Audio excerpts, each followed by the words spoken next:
A ver, seguro que más de una vez hemos oído eso de que la Iglesia Católica es una institución machista, ¿no? Es una crítica que está por todos lados.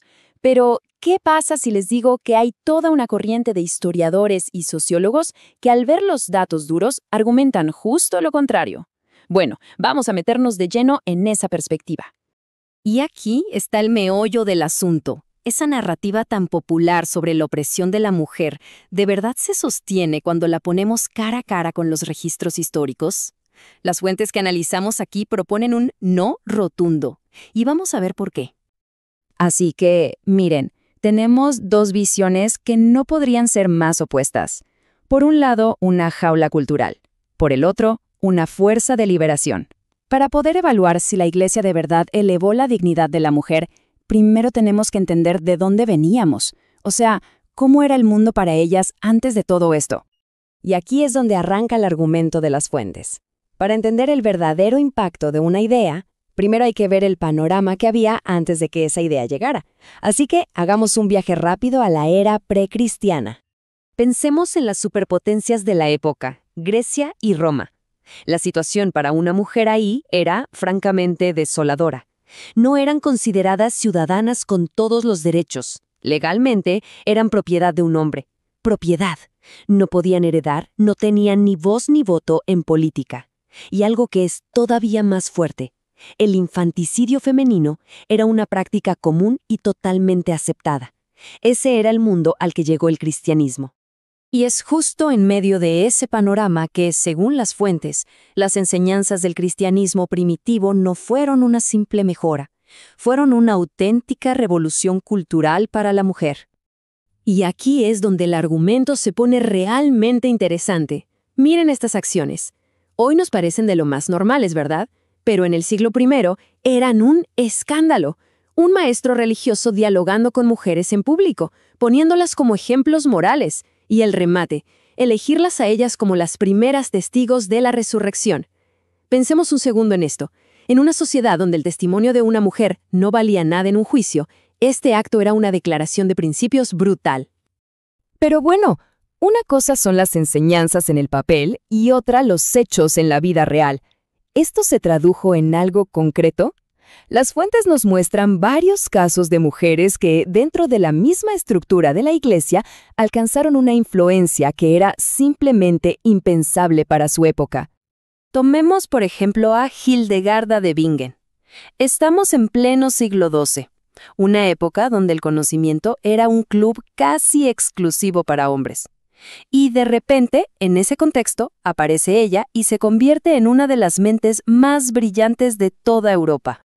Y miren esta lista. No estamos hablando de que era buena en una cosita. Era una polímata con todas las letras. Científica, compositora, médica, teóloga. Su convento se volvió un centro de conocimiento de primer nivel, y sus obras se estudian todavía hoy. Una mujer logrando todo esto en la Edad Media es realmente impresionante.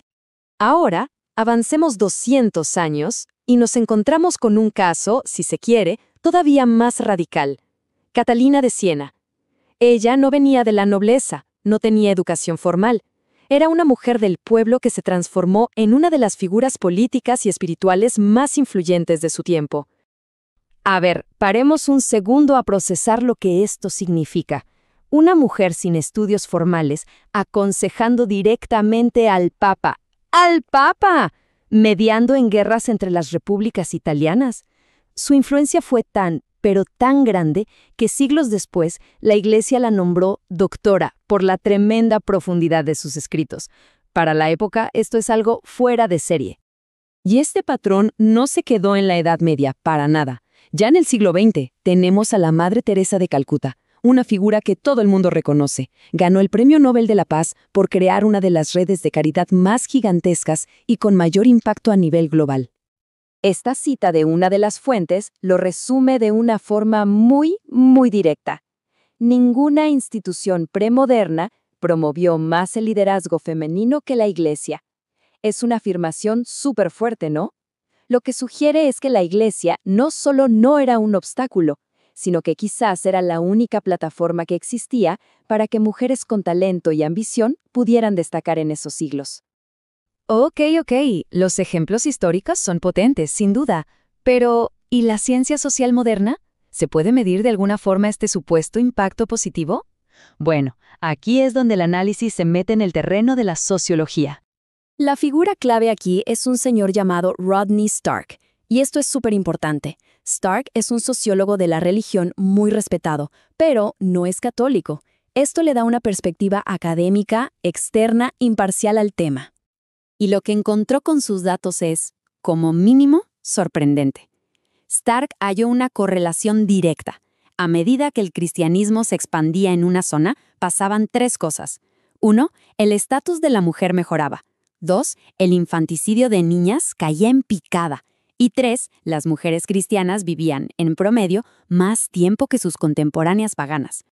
Y la cosa no termina con Stark. Las fuentes también citan estudios más recientes, de universidades de peso como Oxford y Harvard, que apuntan en la misma dirección, que las comunidades religiosas suelen crear redes de apoyo muy sólidas que dan protección y estabilidad, especialmente a mujeres en situaciones vulnerables.